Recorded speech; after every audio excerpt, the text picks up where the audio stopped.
Hey everybody, thanks for stopping by. My name is Travis. This is Travis Does Kayak Fishing, and in today's video I'm going to be talking to you about RipRap fishing. Kayak bass fishing around RipRap in particular. Things I do that I find catch me a lot of fish around it, and I think will work for you as well. So the first question that needs an answer is, what is RipRap? RipRap is rock line. Rock line that lines around like bridges. A lot of the time it's man-made, but all of this represents some riprap. The rock edge going around here. It'll be a couple feet up above the water. It'll go a couple feet below. Sometimes more. You know, some of this riprap will provide a uniquely different set of environmental variables for the fish than what riprap on the other side of the bridge will. Is fantastic fishing. You have different sized rocks that create different habitats and environments.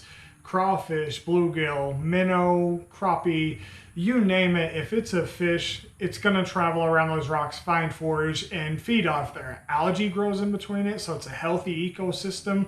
Bass travel through because they're warm and they produce fish. It's a great place to go fish any time of the year. So what lures do I like to use around riprap when I fish it? Any time of day, any time of year, if there's riprap, the number one lure I want to test around it is this Spro Rock Crawler MD55. It's a medium diver. It goes down 9 to 14, so I can attack the riprap. So I can attack the riprap that's up in the shallow, and as it comes out by the columns and the rocks flow down between the columns, I can throw this over and come back across, imitating a crawfish. And they have different patterns, but this is hands down my favorite crankbait. Out of all the crankbaits I fish, this is the one I would say is absolutely must have in my box for covering water, for throwing along riprap. The Spro Rock Crawler is my number one fish attractor around riprap. I'm throwing it along the edges, I'm throwing it along the corners. We'll discuss how I attack here in a minute with all these because it roughly falls about the same. Just a paddle tail swimmer is another one. I don't think you can really go wrong with that. Whether it's on a ball jig or just a weighted pre-hook swimmer like that little minnow, that's fantastic. Let it sink down, and we talked about the cracks. Feed it up and down between those rock cracks. You're gonna get a bite eventually. Something's gonna see it and grab it. It might be a warmouth, but you're gonna get a bite on that. The spinner is one of my favorites. My second favorite, other than the rock crawler, is something with flash. And normally it's just a standard underspin, like an owner or a Strike King underbelly.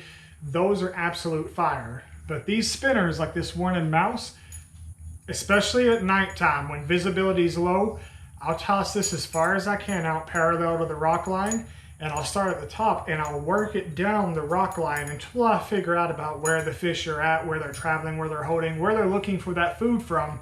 I'm throwing this spinner, and it's remarkably deadly. It hits the rocks and it jingles, clacks, and gets their attention. It spins and sputters in the water and creates the vibration. I think I go rock crawler, I go spinner or underspin, I go paddle tail. Those are the three in that order I would use. You can use other things. You can fish like a buzzbait variety, like the river to sea bell opening bell 130, I'm sorry. You can fish the good old chatterbait around it, clicky clack the chatterbait around. They'll like that, whether it's doing like a yo-yo retrieve or you're just throwing it out and slow rolling. As long as you can feel that chatter vibration, they'll go crazy for that around riprap. And if you're looking for biggers, you've got your limit. Throw on like a nice hard buddy swim bait or a glide bait. That'll do amazing things for you. That's our poor boy's glide bait from Lake Cartwell Marine. Custom swim bait, not a glide bait. I'm sorry, you can see I've banged him up a little. He's about due to get replaced. But those are the lures I think work the best. I think the crawfish imitators are fantastic because if you've ever played in creeks as a kid, you know, you kick over a rock, there's crawfish out there. Throw the rock crawler in that red or phantom brown or green or any color.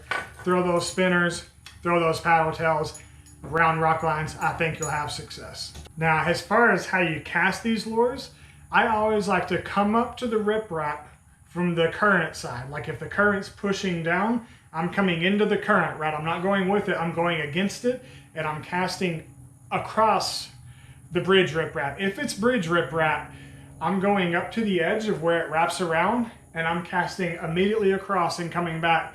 And I'm gonna try and work that wind-blown side. In most cases, it'll be the back side because you're working into the current.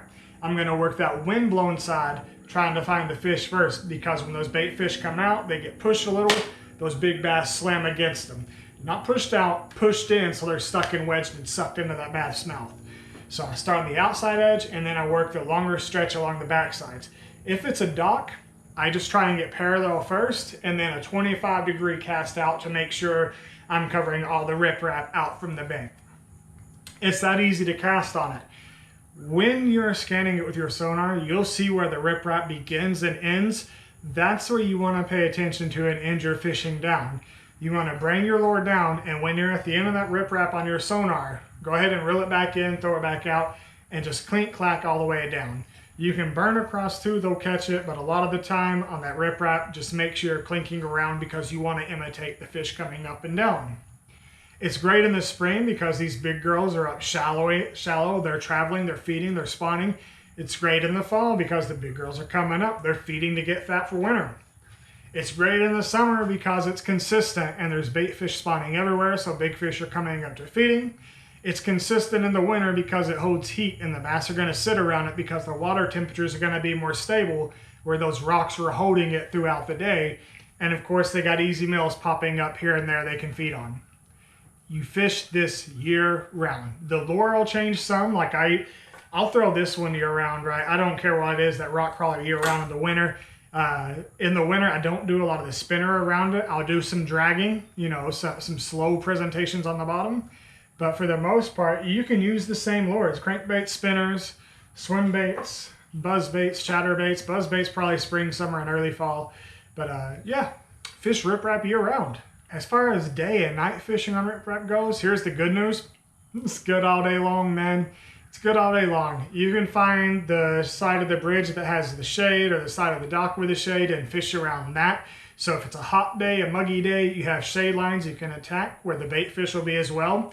Two attractors have the bass coming up.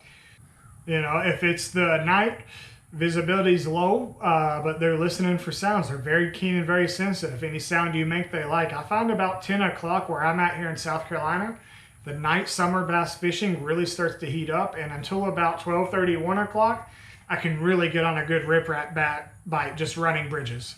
So you really can't go wrong fishing RipRap unless you're not doing it. I see a lot of anglers who just whisk past it, and I'll stop and I'll fish it, and I'll fish it thoroughly. Sometimes I'll spend 30 minutes to an hour fishing a single line of RipRap just because of how beneficial it is and how it's a feeding highway. Roamers take it, the wasteland wanderers, they're coming up looking. But that's it. I think I'm getting ready to start regurgitating the same things. Hey, if you like fishing RipRap, if you learned something about RipRap, if this was cool for you, hit that like, you can leave a comment. If this wasn't your cup of tea, you can just roll on, no hard feelings. You can hit the dislike if you too, just so you guys know all engagement is good engagement. I'm learning that. So thanks guys, y'all have a good one. Catch you on the next one. See you around the RipRap.